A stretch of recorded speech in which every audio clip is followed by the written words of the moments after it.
Now we're live. How many of you here are excited for today? Can you type in the chat box? I am excited.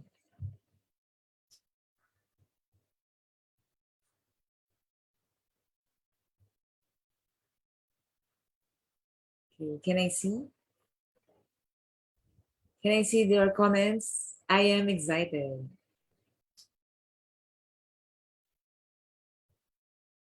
How many of you are not? Okay, thank you so much. Welcome to 3 ways to make your VL plans become your health insurance plans. Today, no, we will discover 3 misconceptions of business owners about VUL policies. Okay, we will discover also 3 ways how to make your VUL plans convert to an insurance plan, health insurance plan. And also, we will learn how to compute complete medical funds that you will be needing. Okay, so my name is Sheila Chingong, and I'm here. I help business owners achieve complete medical funds that you will be needing without touching your business funds and your lifetime savings. Okay, so how many of you here have VUL plans? Can you type in the chat box? I have.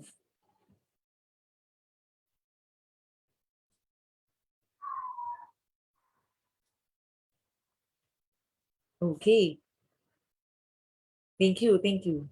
So may I know the purpose of why you get a policy?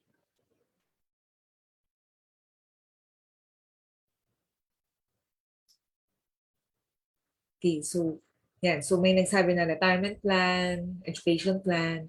Thank you for that. Okay. So usually business owners think that they don't need health insurance. Bakit? Because they're very young, healthy living, and they are very strong. So I have here a case study, a client, 27 years old, she's female. At first na nag-usap kami, sinabi niya yan, I'm healthy, I'm young, I'm strong, I don't need a health insurance benefit. Okay. And after a year, she was diagnosed with brain tumor. Okay, so now we have a problem, no? Since may sakit siya, wala tayong health insurance, the policy that she got from me is already 1 year old, that we cannot add any benefits, health insurance benefits anymore. So usually 6 months lang ito. And the most problem is that once we're diagnosed with illness, we are not insurable anymore. Kahit anong kukunin natin, life insurance, health insurance, or a health card, hindi na tayo pwede. Hindi na tayo papayagan ng insurance company. Now, the first misconception of business owners is that VUL plan is not a health insurance plan. Do you also think like the same? Like the same? Okay, if yes, type in the chat box. Okay. So, usually kasi people get VUL plans is for their retirement or life insurance protection for the family. And ang pinaka-favorite ko talaga sa VUL policy is that it is very flexible. Pwede natin ito gawing combination package just like a happy meal or just like a value meal, di ba? May package siya. Depende sa gusto mo. Yun. So we can add critical illness, we can add hospital income benefit and accident benefit. So pwede to i-combination. Okay, so first, what is critical illness? Ito ay okay. Yan. So ito ay once na diagnose tayo with illness, makukuha na natin yung benefit na gusto natin. Okay, so let's say you are covered with 500,000 or 1 million. So once nagka-cancer, we immediately get the 1M. Kahit na first month ka palang naguhulog, no, na-diagnose tayo after a month or 2 months, covered na tayo agad. With my experience, maraming clients na nagugulat, talaga, itong isang buwan pa lang, isang hulog pa lang, covered na ako. And I said, yes, that is really the service that life insurance companies give. Okay ba? Yan. So next, second health benefit that we can add on to your VUL policy is hospital income benefit. So this is a daily benefit no once na-confine tayo. So any cause of confinement, no. So once we say confinement, ang definition nito is 24 hours tayo sa hospital na overnight tayo. So if let's say meron tayong daily benefit like 1,000 per day, kung na-confine, we receive this 1,000. So kung 30 days tayo na-confine, we receive 30 days, 30,000. Okay, so this is maximum of up to 1,000 days. Okay, and then we can also add accident benefit. So kung na-accident tayo, na-hospitalize din tayo, no, we receive reimbursement or certain percentage of your benefit makukuha natin. So if ever naputulan din tayo ng any part of the body, isang kamay, isang daliri, isang paa, no, meron certain amount, depende sa may percentage, may chart ito, na kung magkano yung makukuha natin. Accident benefit. Okay, so this is the first tip, no, for you to be able to convert your VUL plan to a health insurance is to simply add on health insurance, health riders, health benefits. So just a recap: critical illness, hospital income benefit, and accident benefit. So let's go to the second misconception of business owners. Okay, so VUL plans for them are just for retirement plan. Okay, so ito kasi yung madalas na nagiging purpose natin, no, why getting a VUL plan. And ang tip number 2 ko sa inyo is we can repurpose. Kasi syempre ang priorities natin nagbabago from time to time, no? Especially now that we are in pandemic, nagbabago-bago ang ating priorities or yung life status natin. So you can change your purpose of getting that policy. Okay, so we try to reassess your goals, set a new goal, and then check no how much funds do you need ba. So kung health insurance ang iniisip natin, how much health insurance do we need? So we will compute. Okay, so meron ako ditong I have here a sample computation. So this is just an estimate based on my experience. So I will share screen.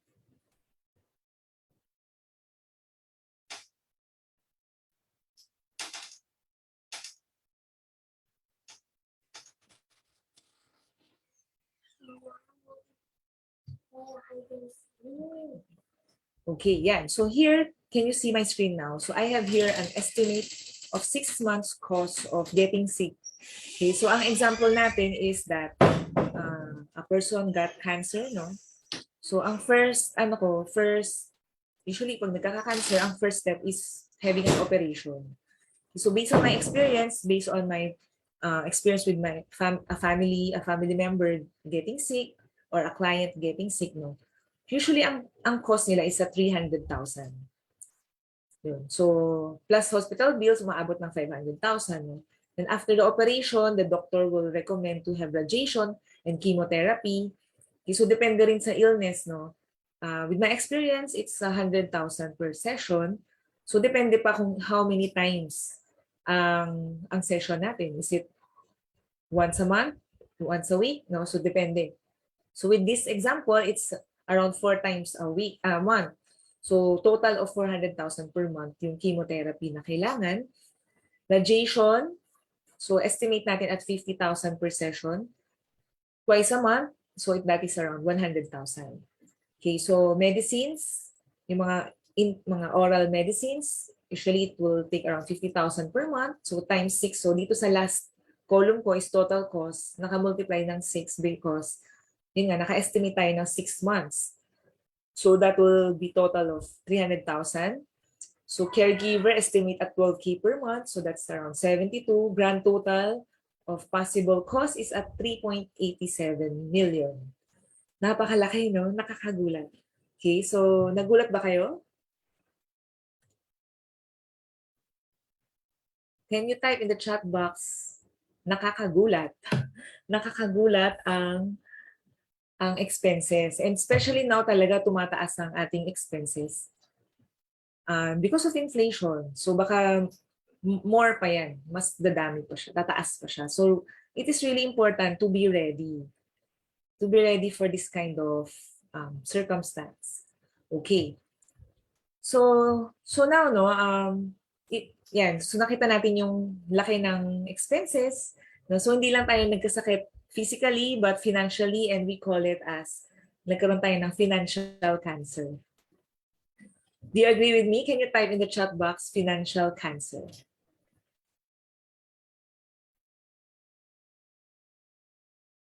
Okay. Thank you. Thank you. Yeah. So now we go to the misconception number 3. The third misconception of business owners is that kung ano man yung na-set up natin na annual contribution or monthly contribution, naka-fix na yan dyan. Again, no, ang ating ano naman is flexible. So we just need to commit to our existing contribution, kung ano man yun. And since nakita natin na malaki ang kakailangan natin and na-realize natin it's not enough ang existing policy natin, we can add more. We can do additional investments, make your money grow more, or pwede rin naman kumuha tayo ng new policy para sa pwede rin kumuha ng specific plan na it's just for health insurance. Okay. Now you understand how VUL works, and now we are ready to maximize it. So as you get to know how to that you know that VUL plans can be converted to a health insurance plans, that we can repurpose repurpose, no, kung dati ang goal mo is for retirement, now it's for health, pwede naman, no. So depending on your goals. And 3 is now we have this idea how much health insurance fund that you need to accumulate. Ngayon, maybe you're thinking na baka I want to check on my existing policies. Is it enough for medical needs? No, if not, no, ang next question is how to make it enough. Tama ba? Yan na rin ba yung mga iniisip ninyo? Okay. So now I'm here to help and guide you to make your funds certain. No? So to certain your cash flow once you get ill. Okay. So you can reach out to me and have a 30-minute video call. And let's see, no? Let's review your goals, reassess natin. Let's check if your current existing policies are enough for medical needs. And I can help you plan out on how to achieve your goals, how to achieve this health plan, health fund that you need without worrying that you will touch your savings. No? The other day I was talking to another advisor, and she was telling me na I'm afraid na baka ma-wipe out ang savings ko once I get sick. And I'm preparing myself for it. Okay. So that's how can I help you? No, I can help you make your funds certain, no, once we get sick. So I'm calling on business owners who wants to have full health insurance coverage without worrying of wiping out their savings once they get sick. So I am giving away free 30-minute call. Just choose your best schedule. I'll be sharing my link here in the comment section. You just choose your best schedule.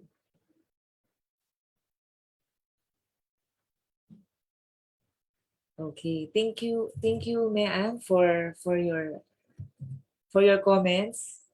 Okay, yeah. So here's the link to my calendar. Just choose your best schedule, and let me know what are your tales. What are your learnings, key takeaways, your aha moments, your insights, your learnings, and what is the significance of our topic today with your life. Okay, so feel free to type in the chat box.